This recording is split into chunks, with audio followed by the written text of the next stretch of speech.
రోజా ఇలాగ ఒంటరిగా పాపం గార్డెన్లో తిరగటం, అదొక నెట్లో ఉండడం ఇవన్నీ బాధ అనిపించిందండి.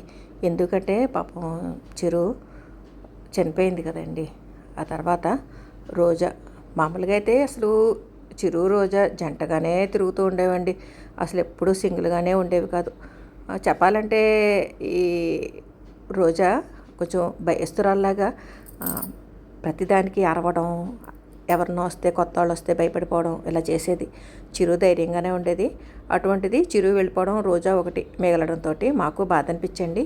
ఇంకొక కోడిని తెప్పించామండి. ఇదిగో చూసారా, అది పొడవుగా కాళ్ళతోటి, పెద్ద మెడ, ఆ కళ్ళు, ఈ తీరంతా కూడా కొంచెం తేడాగానే అనిపించిందండి మాకు.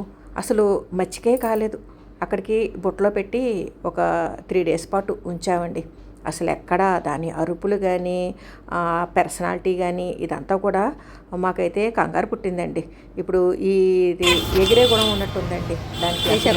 చేతికి కూడా చెప్పట్లేదు. ఇంకా తాడు పెట్టి కట్టాం కాబట్టి 3 రోజులు మేనేజ్ చేయగలిగామండి దాన్ని. ఇక దీనితో చిరు రోజాని వదిలామంటే ఇది ఎగిరిపోవడం, దాంతోపాటు రోజా కూడా ఎగిరిపోవడం ఏదో జరుగుద్ది. ఇక రోజా అసలే పిరికిది. ఇప్పుడు ఈ కోడి దాటికి రోజా ఏమైపోద్దో అని చెప్పేసి అనుకున్నామండి. అసలు దీనికి పేరు కూడా పెట్టేశామండి, లిల్లీ అని.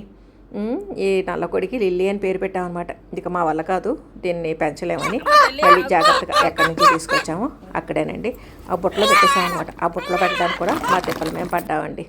ఇక చివరికి మా రోజాకి ఈ రాధాగోపిలే మిగిలినాయండి. ఆ రాధాగోపిల్ నెట్ పక్కకి వచ్చి చక్కగా ఎలా తింటుందో చూసారా. ఆ మేత గోక్కుని పీక్కుని మెల్లిగా ఒంటరితనానికి అలవాటు పడిపోతుందండి రోజా. మేము కూడా ఒక్కతే ఉంది కదా, పోనీలే పీకిందిలే మొక్కలు అని చెప్పేసి వదిలేసాం అనమాట.